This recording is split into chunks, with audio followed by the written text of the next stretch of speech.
Hello mga chismakers! So ngayong araw na ito, magbabakasyon po kami. So ayan ang aming Vacation Holy Week 2025. So gabi na po pala kami ngayon mabiyahe kasi galing pa po ako sa trabaho. So after nyan, dumiretso na kami dito. Ayan, nandirito na pala kami ngayon sa aming pupuntahan. Sumakay po pala kami ngayon ng pog-pog, yung tinatawag na tricycle siya, na hindi naman pemasada. So sinundo kami dyan. So ayan na, gabi na. Medyo gabi na kami nakauwi dahil sa sobrang traffic. Alam nyo naman, pag Holy Week, yung mga biyahero ay nagdadatingan na. So ganun talaga ang walang yung mga may trabaho pa kasi pumapasok pa. Ayan, umaga na pala, hindi na ako naka-vlog nung kagabi kasi sobrang pagod na, nakatulog na talaga kami guys. Ayan, pupunta pala kami ngayon sa palengke. Ayan, naglalakad kami sa napakasarap maglakad pag umaga. Ayan, dito pala namimili kami ng mga gulay. Ayan, yung mga masustansyang gulay na yan. Ayan, aking kapatid. Magaling niyang magluto kasi sabi nga nila, basta't Kapampangan, magaling magluto. Totoo naman talaga, authentic. Ayan, bumibili siya ng labanos tasa ba yun? Ayan, tapos ilalagay niya sa buro. Ayan, yung buro, authentic buro po yan sa amin. Kinakain namin yan. Adyo, medyo marami na pong mga tindera dito na makikilala natin. Ayan, nag-hi tayo dyan. Alam naman, nag-vlog na tayo. So, sana naman sumikat na po tayo dito. So, ayan guys, ang mga gulay na binili namin. Basta't gulay is masustansya. Ayan. Pero napakamahal pa rin pala ng gulay dito sa probinsya. Akala ko sa Maynila lang ang mahal. Hindi, sa probinsya din pala mahal ang gulay. So mga ngamot ka talaga ng mga ulo pag ikaw ay namimili.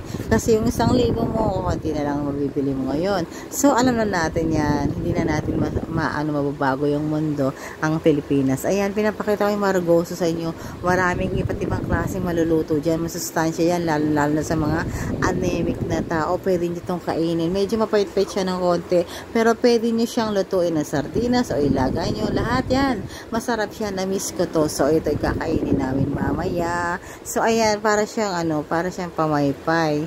Sa isang lang yan is 35 pesos lang yata namin nabili yan. So, masarap siya. Kung kay anemic talaga, pwede nyo kainin yan.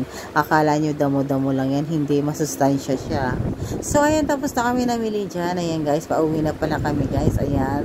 Siyempre, nag-aabang ang mga tricycle. Tricycle naman talaga. Siyempre, hindi na kami maglalakad dahil may mga dala-dala na kami. Napakahirap naman yata bitbitin. Pumunta muna kami sa mga isdaan. Ayan, yung mga live na mga isda. Marami kayong makakita dito. Ayan, may mga isda na buhay pa dyan. Yung mga isda nila rito. May mga gurami. Ayan, maraming gurami. Ayan, tilapia. Meron din silang dalag. At meron din silang buhay na hito, guys. Ayan, ito pa yan. Yung buhay na hito. Ayan, buhay na buhay pa sila. Kasi nakagalaw-galaw pa sila. Fresh na fresh. Ayan.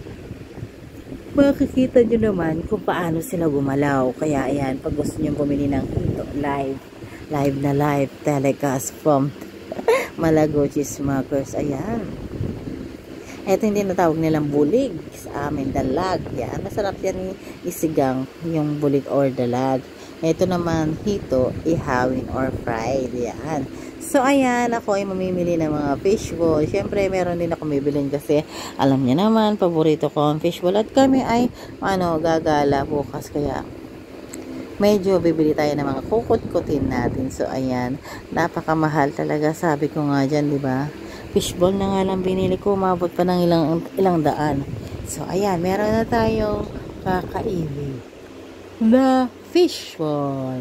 So, pumubula-bula yung mga ako dyan kasi napakamahal nga lang bilhin. Kuripot nga talaga kasi ako. So, pauwi na kami dyan. Pupunta pala kami ngayon, guys, sa aming tatay. Ayan, pupunta kami sa sementeryo din. Marami kaming ganap sa araw na ito kasi bago kami magsiswimming, ayan, sumakay pala kami na ganyan. Makikita nyo dito yung mga nagpapalaspas, penitensya, kasi ito ay Holy Thursday nga. Ayan.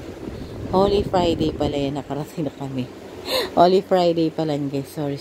Ayan. Kaya ako, marami kang makikita magpipinipensya dito guys. Yung iba, mga dinudugaan pa talaga, sinusugatan pa sila. Makikita mo sila dyan. Yung pagpipinitensya nila, siguro yan yung kanila kapag na kanila mga damdamin. Sabayaan na natin sila kanila sa mga penitensya nila. So, binabaybay natin yan ngayon. ang lugar kung saan napakaganda ng tanawin, di ba? So, kasi dito ay bukid, guys. Pupunta nga po pala tayo dun sa destination na yun, kung saan dadalawin din natin yung ating mga mahal na sa buhay na mga namamayapa na. Katulad ng aking nanay, ang kapatid na malapit ng mag 2 years ang ano niya. So, dadalaw tayo dyan. So, bihira lang ako nakakawin dito sa aking hometown. Kaya lahat ng mga kailangan gawin talaga nakadepende talaga kung ano yung mga schedule mo. Hindi yung paano patuping-tupik. Kasi madami kong kapatid. Kailangan kong punta-puntaan isa-isa yan. So, ayan lang po ang mga kaganapan ngayon. Biyahe-biyahe. Ayan, pumunta nga po pala kami sa aming kapatid. Ayan, sinabi ko yung aming kapatid na namatay na. So, magta 2 years na siya ngayon May 2. Ayan. Tinitirikan natin ang kanila dyan. Siyempre, kailangan natin silang alalahanin in terms of sa lahat na mga pinagdadaanan natin. So, masaya tayo. Kung malungkot, pwede natin silang mga puntahan. So, ayan guys. Ang aking mga kasama, syempre ang aking mga pamangkin at ang aking kapatid na isa. So, syempre, may magmamaneho ng mga tricycle. Hindi kayo marunong magmaneho eh. After nyan guys, ay naglolokohan kami, ayan, para na magmasaya. Meron kaming vlog about that. Panoorin nyo yung vlog na yan. May nakita kaming mama dito guys, na binigyan namin siya ng tulong. So, ayan siya. So, nagkukulitan lang kami dyan kasi yung yan, mama na yan, ay sumunod hanggang sa amin dito guys. Grabe. Ito pala yung bakasyon namin dito. So, meron pa kaming part 2 nito So, magpa-part 2 tayo guys May part 2 pa po itong ating vlog kasi ito ay part 1 pa lang ng ating bakasyon. So, ayan, umuwi na kami. Ayan, makikita mo puro mga bukid, puro mga ganyang itsura ang makikita mo. Magandang tanawin. Pampatanggal, na naman tayo, diba? Kailangan relax tayo. Kasi sa probinsya, sa Manila, puro naman mga sasakyan nakikita natin, diba? Pero dito, it's so amazing na napakaganda. Puro bukid lang makikita mo siya guys. So, ayan. Ang aking vlog for today. Alam nyo ba guys? Antok na ako dito. Pasensya na sa boses ko. Thank you so much.